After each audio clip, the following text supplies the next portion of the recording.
So I'm a person who actually really liked Avatar, but I didn't like the sequels and they bothered me so much I decided to make a video about it.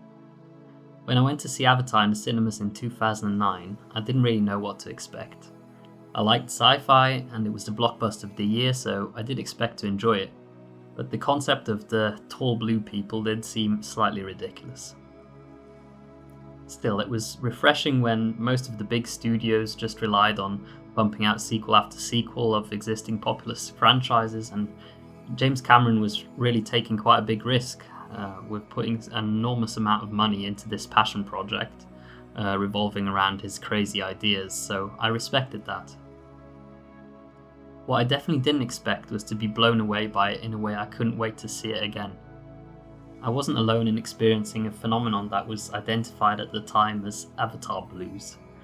It's difficult to put a finger on exactly what caused this, but I'd sum it up that the world of Pandora had some kind of unique immersive quality to it, probably arising from the unparalleled CGI at the time, the world building, the design, and 3D, which hadn't been done well, at least up until this point when James Cameron developed the technology to actually do it.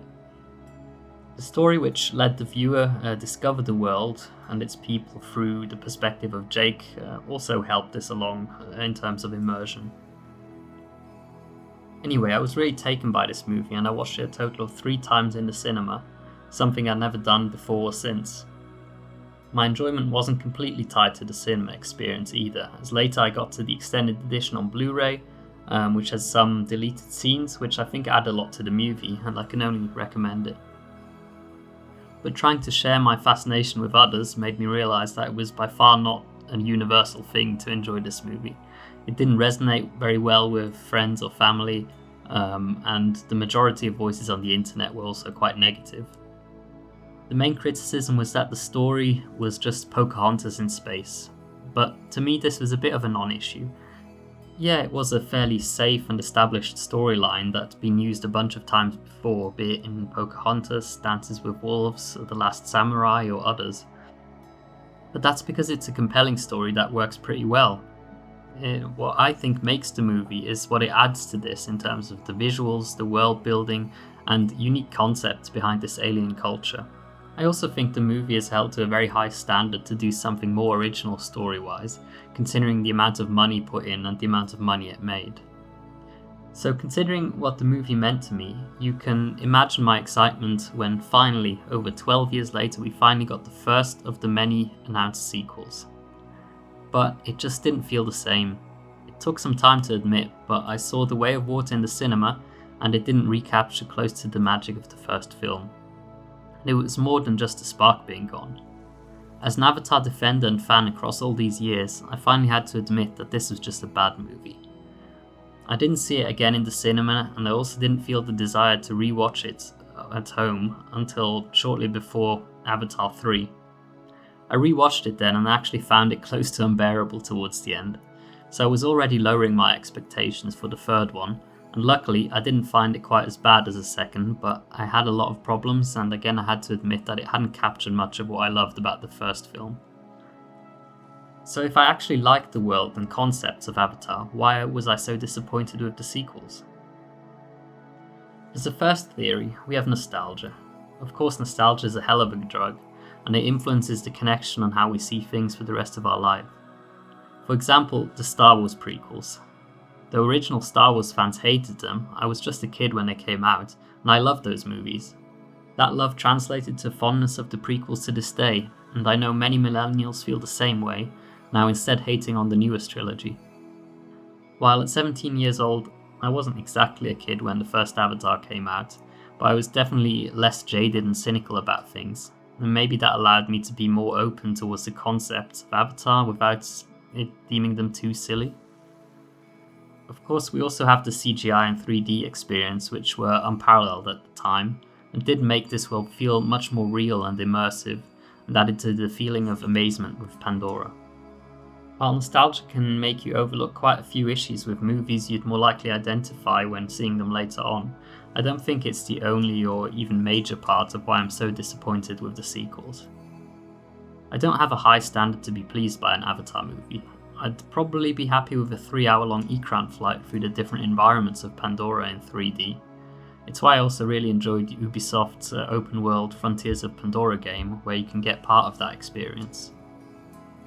No, I think it's because while the plot of Avatar 1 may have been a bit unoriginal and formulaic, the plot of the sequels is just extremely boring at best, and I feel quite bad at worst.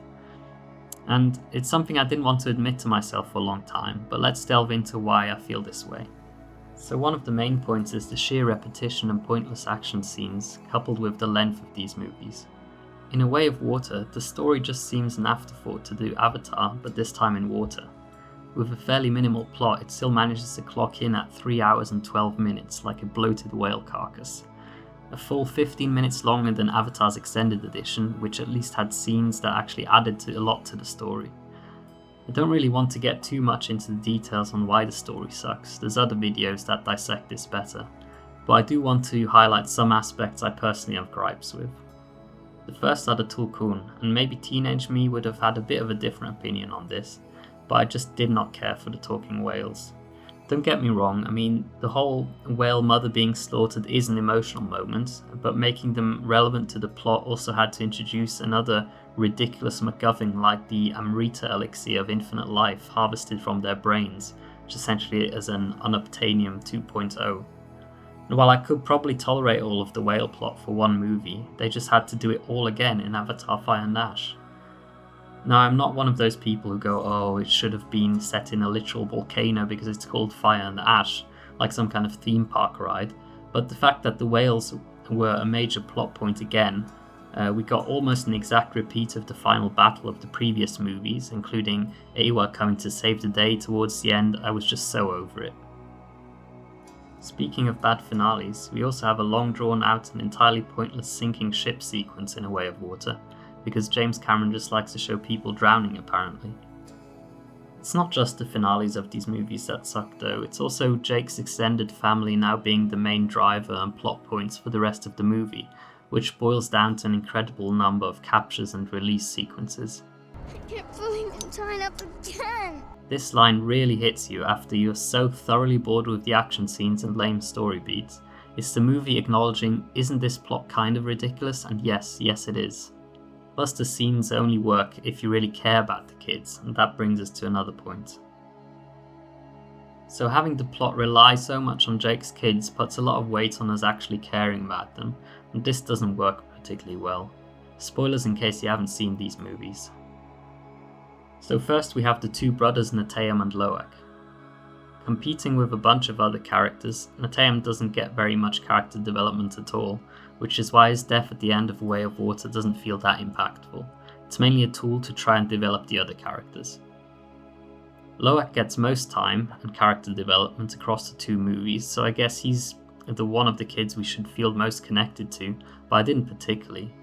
A lot of that time is spent talking to a whale, and then the conflict with his father in Fire and Ash feels so out of character for Jake, and not real enough that being driven to almost suicide seemed reasonable. It was so over the top that it was hard to take the character seriously after that. Also, does having them act like kids of today really make them more relatable to kids? Because it sure doesn't seem like a good fit to this supposed very alien culture. The sheer amount of times they call each other bro is just immersion breaking. Another kid we spend a bunch of time on is Kiri, with her unique connection to Grace and Eywa. I think this was a character with the most potential in these films. It's just a shame then that for me she was ruined a bit by JC's mind-boggling decision to have her voiced and acted by Sigourney Weaver. This just wasn't necessary, and it makes her character feel very weird in a bad way. You have this teen with the voice of an old lady dealing with teen issues like a love interest and finding herself. It just takes me right out of it, and I think it's a real shame. And I can only breathe your air for like 10 seconds. Yeah, monkey boy, that really sucks. For you.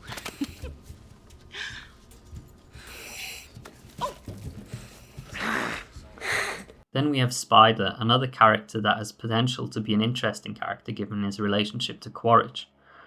But his performance is just not compelling, and while you have to cut him some slack in being the only human character interacting with a load of CGI beings, There were plenty of other people that were up to the challenge, so maybe this is a casting issue. Finally, we have Took, and after so many characters and action sequences, we unfortunately don't have much time to get to know her. Her main job is looking cute and getting captured. Besides the story issues, there's other things to address too. For example, I really enjoyed the score of the first film, by James Horner, who tragically died in an accident and was replaced for the following two, which didn't come close, at least to my ears.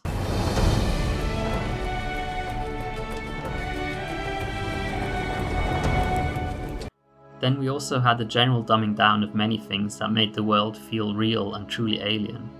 Now everybody suddenly speaks English with some accent instead of Navi, a whole language created and lying there to be used.